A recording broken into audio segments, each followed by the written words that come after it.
ladies, thanks for joining me again today. Today I'm going to go through a basic Sun Salutation A with modifications available.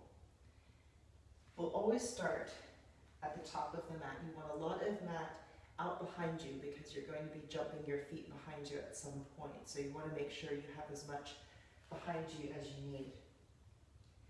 Pick up your toes, spread them out as wide as you can, set them back down. Lift up with the arches of your feet. Push your thighs out to the side so you've got a good strong mountain stance. The belly button is in, the tailbone is tucked under. We'll inhale the arms up overhead from the sides, lifting the ribs away from the hips. If over the head movement doesn't work for you, you can always bring the arms out in front instead.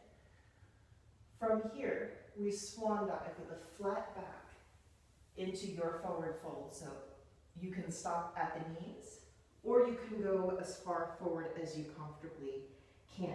We never want the weight to be in the heels because that tends to hyperextend the knee. So you always want a little bend in your knee and the weight at the ball of the foot. Let the back of the neck relax so that the head hangs heavy. We inhale for a half lift or a half lift, whatever suits you best. You pull the belly button up away from the floor and pull in opposite directions with the crown of your head and your sitting bones. We want as much length in the spine as we can get. Then we're going to come down, bend your knees as much as you need to put your hands on the floor, and you can either step or hop yourself out into your plank or your modified plank. From here, we'll bend the elbows and keep the elbows in close to the body for your chaturanga. Then we'll inhale, sweep the heart forward for upward facing dog. Your belly button is pulling in towards your backbone and you're lifting up with your chest and the small of your back. Now this doesn't work for everybody.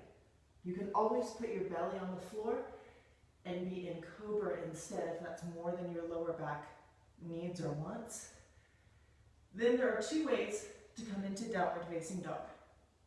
The first is curl the toes under, pull up and back with your belly button, and bring yourself into that nice upside down V shape. From upward facing dog, that might be a lot, so you can always come to all fours and then come into downward facing dog. Then you'll walk, step, or hop the feet back together, bend the knees, tuck the tailbone, roll the spine to standing one by one. Your head is the last thing to stack back on top. So we'll do it again with the modifications. Inhale the arms up or in front. Exhale, swan dive. Inhale to your half lift, making sure the weight is forward in the foot. Exhale to your plank or modified plank. Bending the elbows as far as you comfortably can for chaturanga. Inhale, sweep the heart forward for your upward facing dog or for your cobra.